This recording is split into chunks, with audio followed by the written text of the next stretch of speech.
달력에 표시된 국경일이 있습니다. 바로 제헌절인데요. 그런데 수많은 날짜 중에 왜 하필 이 7월 17일이 제헌절이 되었는지 청취자분들께서 혹시 그 이유를 알고 계실지 저 역시 궁금합니다.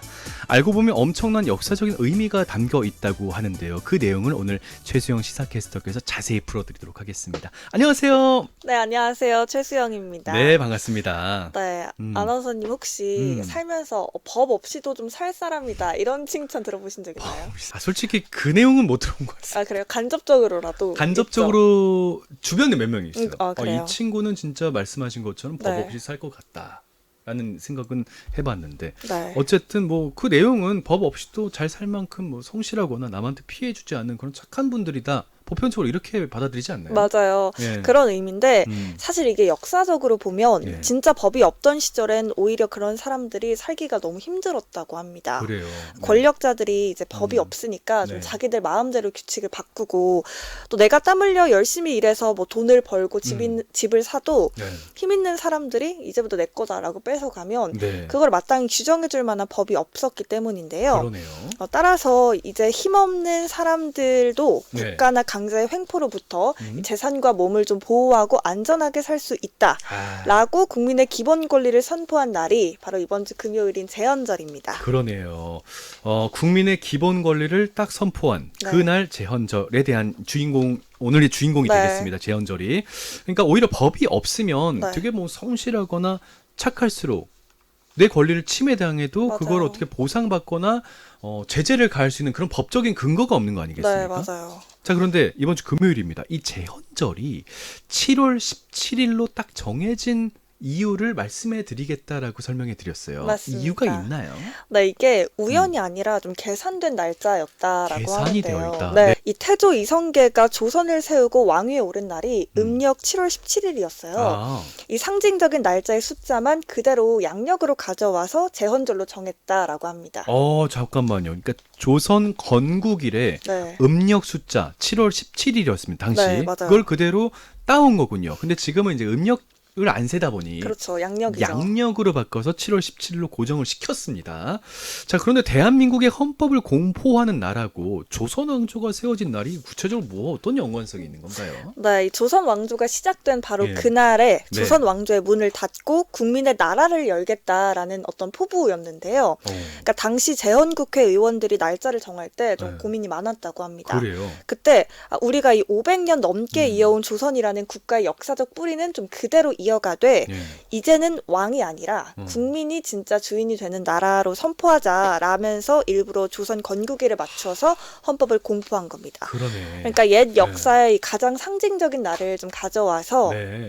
민주공화국의 또 출발점으로 삼은 좀 네. 계획된 선택이었다라고 볼 수 있습니다. 그러니까 조선이 시작된 날에 네. 이제는 왕이 아닌 국민의 나라가 시작된다라는 그런 선언이었다라고 볼 수 있을 것 같습니다.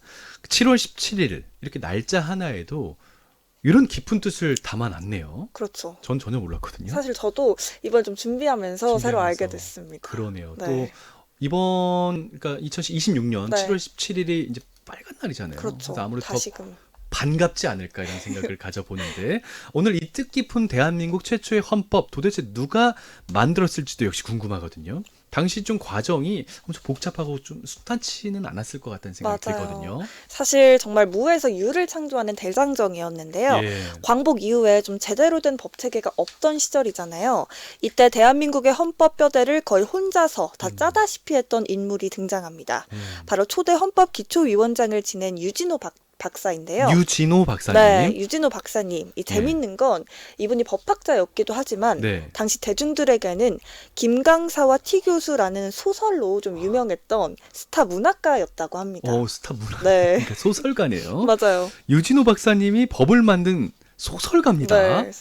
그러니까 소설 쓰는 그런 어떠한 그런 필력, 네. 뭐 상상력이 될 수도 있는 거고 그게 법을 만드는데도 도움을 줬다라고 받아들여도 되는 건가요? 그렇죠. 사실 이 문학가 특유의 좀 정교한 문장력이 헌법을 만드는데 빛을 발했다라고 볼 수 있을 것 같기도 실제로 해요. 문장력이요. 네. 예. 이 유진호 박사는 전 세계에 좋다는 헌법이란 헌법은 전부 수집해서 밤을 새워 분석했다고 합니다.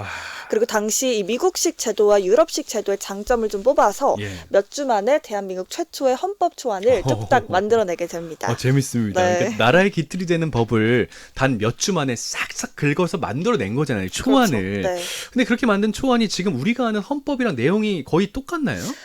똑같지는 않은데요. 네. 네, 사실 처음에 유진호 음. 박사가 만든 초안은 지금의 대통령제가 아니라 국무총리가 실질적인 권력을 잡고 아. 대통령은 상징적인 역할만 하는 내각 책임제였다고 합니다. 그렇군요. 네, 그런데 이 초안을 보고 강력하게 제동을 건 인물이 있었는데요. 제동을 걸었습니다. 네, 네. 바로 재헌국회 의장이자 강력한 초대 대통령 후보였던 오. 이승만이었습니다. 자, 이승만 의장 입장에선 네. 이승만 의장 입장에선 강력한 권력을 가질 수 있는 그 대통령제가 그럼 필요했던 건가요? 그렇죠. 예. 이승만 의장이 이 초안을 보더니 네. 좀 이런 식의 내각제가 나는 정부 구성에 좀 참여하고 싶지 않다. 나는 대통령이 될 사람인데 좀 그러니까. 이건 국무총리가 실질적인 권력을 가져오기 때문에 맞네요. 사실상 좀 판을 엎으려 했다라고 합니다. 오. 그래서 제헌절을 불과 일주일도 남겨두지 않은 시점이었는데 점인데. 국회는 좀 비상에 걸린 거죠. 아, 그러니까 결국 국회의원들이 모여서 밤새도록 정말 격렬한 끝장 토론을 벌인 끝에 이승만 의장의 요구를 수용해서 하루아침에 체제를 대통령제로 급하게 뜯어고치게 됩니다. 자, 내각 책임제에서 네. 대통령제로 이게 선회를 하게 된 겁니다. 맞아요. 밤샘 토론으로 재헌절 직전에 그것도 나라의 운명을 내각제에서 이렇게 대통령제로 확 바꾼 거예요. 어마어마하게 긴박했을 네. 것 같은데, 자, 이렇게 이제 우여곡절 끝에 탄생하게 된 최초의 재헌 헌법.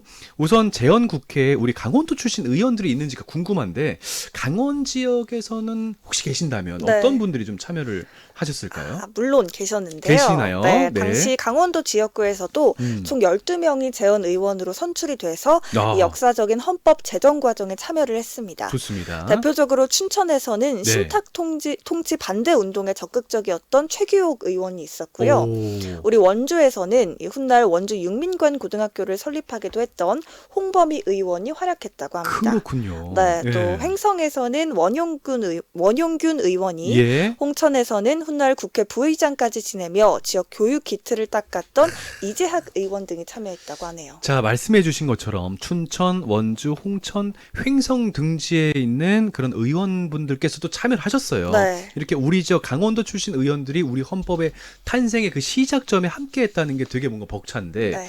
자, 그렇다면 우여곡절 끝에 결국 탄생했습니다. 이 최초의 재헌 헌법. 거기에 구체적으로 어떤 내용들, 어떤 중요한 내용들이 좀 담겨 있었죠?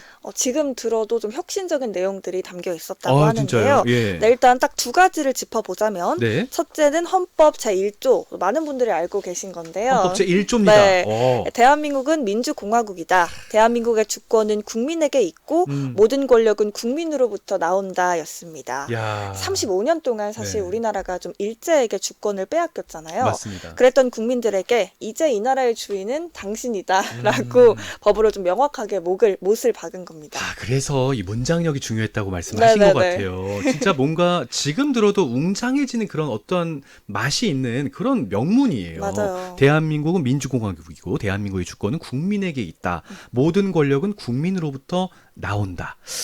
자, 또 다른 핵심 내용은 어떤 것들이 있었을까요? 네, 두 번째는 여성 참정권의 보장과 또 근로자의 이익 균점권이었는데요. 예. 사실 서구 선진국들조차도 네. 좀 수십 년 동안 치열한 투쟁과 시위를 거쳐서 겨우 여성 투표권을 맞아요. 얻어냈던 거에 반해 음.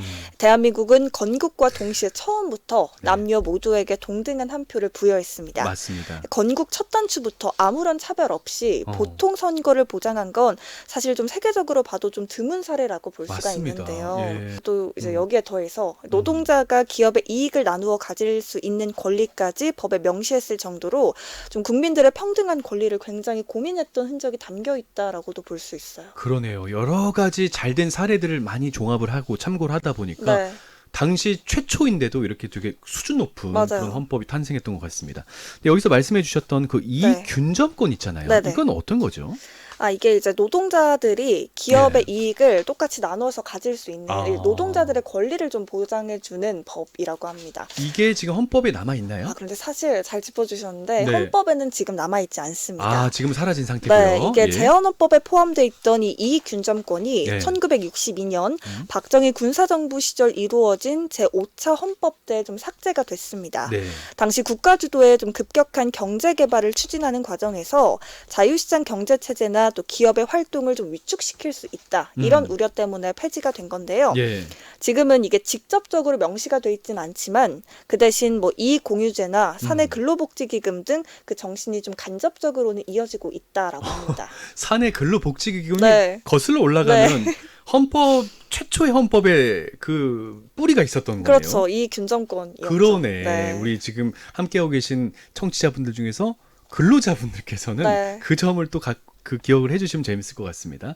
자, 어쨌든 78년 전입니다. 주권이 국민에게 있다는 것을 처음으로 공식적으로 선언한 그 날이 바로 제헌절이었던 거고요. 그렇다면 이 최초의 헌법이 생각이 나서 우리 실생활에는 어떤 분명한 그런 좀 차이점을 보이기 시작하나요? 맞아요. 많이 오, 바뀌었다고 많이 하는데 바뀌었어요. 예. 우선 신체 자유와 또 법률에 의한 재판이 자리를 잡았습니다. 네. 헌법에 누구든지 법률에 의하지 않고는 체포나 구금을 당하지 않는다라고 명시가 되어 있기 때문에 네. 뭐 경찰이나 권력 있는 사람들이 죄 없는 사람들을 마구 잡아가기도 했잖아요. 그러니까요. 그런데 이제 이런 일들이 불법이 된 거죠. 그러네. 그래서 좀 억울한 일이 생기면 헌법에 보장된 권리로 당당하게 법원에 재판을 청구할 수 있게 됐습니다. 그러네요. 그러니까 어떻게 보면 진짜 든든한 바람막이 역할을 맞아요. 해주기 시작한 겁니다. 그렇죠? 네. 네. 그리고 또 하나 중요한 게 네. 신분제와 강제 노동의 종식입니다. 오. 헌법은 아까도 말했듯이 모든 국민은 평등하고 오. 또 사회적 특수 계급의 제도는 일절 인정하지 않는다라고 규정이 돼 있습니다. 그러네. 그 덕분에 뭐 나이나 성별 또 신분에 상관없이 누구나 거주 이전의 자유 또 직업 선택의 자유를 보장받을 수 있게 됐습니다. 이야. 국가나 고용주가 근로자를 노예처럼 강제로 부릴 수 없도록 법적인 보호막이 쳐진 것도 바로 이때부터다라고 합니다. 그러네요. 그러니까 이야기를 듣고 보면 네, 어마어마하게 중요한, 그러니까 국민 입장에선 정말 중요한 날인데 맞아요. 그냥 달력에 이렇게 조그맣게 써져 있던 그런 평범한 날로만 기억을 했었어요. 네, 좀 부끄럽다는 생각이 듭니다. 저도 그렇습니다. 그렇죠. 네. 늘 우리 곁에 이렇게 당당하게 당연하게 있었던 그런 날이다 보니까 네. 그런 중요한 날임을 좀 오늘 아니었으면은 확 와닿지 못했을 것 같아요. 네, 사실 그렇죠? 좀 너무 익숙하게 매년 있다 보니까 맞습니다. 좀 소중함을 잊어버리기가 쉬워요. 그래서 예. 오늘을 계기로 또 음. 다시 한번 새겨보면 좋을 것 같은데요. 좋습니다. 네, 그런데 이렇게 우리가 헌법을 공기처럼 편안하게 누릴 수 있도록 네. 과거 독재 정권의 거센 압박 속에서 온몸으로 헌법을 지켜낸 또 진짜 어른이 계시다고 합니다. 아. 네, 누구냐 하면 네. 바로 대한민국의 초대 대법원장이자 사법부의 수호자라고 불리는 거의 아. 가인 김병로 선생님이십니다. 가인 김병로 김병로. 선생님이신데 네. 어떤 일을 좀 겪으신 건가요? 네, 우선 1952년 네. 앞서 언급이 됐던 이승만 대통령이 정권 연장을 하려고 예. 국회의원을 강제로 연행했던 이른바 부산 정치파동 사건이 있었습니다. 음. 사법부에도 엄청난 압력이 들어왔는데 네. 그때 이 김병로 대법원장이 판사들에게 이 한마디를 했다고 합니다. 어떻게요? 정치 권력의 압력에 굴하지 말고 네. 오직 헌법과 법률이 정한 바에 따라 소신껏 재판하라 이런 말씀을 또 하셨습니다. 그러니까 그 당시 서슬퍼른 그 독재 네. 정권 시절에 대통령 앞에서 이렇게 이야기를 했다는 거 정말 대단하지 않습니까? 그렇죠. 심지어 이승만 대통령이 네. 좀 불쾌해하면서 헌법에 대통령이 대법원장을 임명하게 돼 있다. 네. 라며 이 인사권을 좀 무기로 삼았는데 예. 김병로 선생님이 이눈 하나 깜빡하지 않고 이에 있으면 고소하라라는 식으로 되받아줬다고 합니다. 예. 그러니까 권력이 법을 좀 뛰어넘으려고 할 때 이분이 스스로 방파제가 돼서 삼권 분립의 원칙을 좀 사수해냈습니다. 그렇군요. 자, 오늘 진짜 네. 이 헌법 정신, 이 여러 가지 사항들을 진짜 오늘 최수영 시사캐스터께서 자세히 다뤄주셨거든요. 방금 말씀해주신 그 위인까지도 같이 이렇게 케이스로 사례를 들어주셨는데 네. 그냥 당시 달력에 있다는 그런 당연한 날이 아니라 오늘 최수영 시사캐스터 덕분에 7월 17일로 제정된 그날의 의미와 함께 여러 가지 이 제헌절이 얼마나 중요한 날이었다는 것을 다시 한번 깨닫게 된 것 같습니다. 오늘 말씀 진심으로 감사하고요. 다음 시간에도 우리 청취자분들께 이렇게 재밌는 역사의 한 조각 잘 풀어주시기 네, 바라겠습니다. 좋습니다. 네, 네. 오늘도 감사합니다. 네, 지금까지 최수영 시사캐스터였습니다.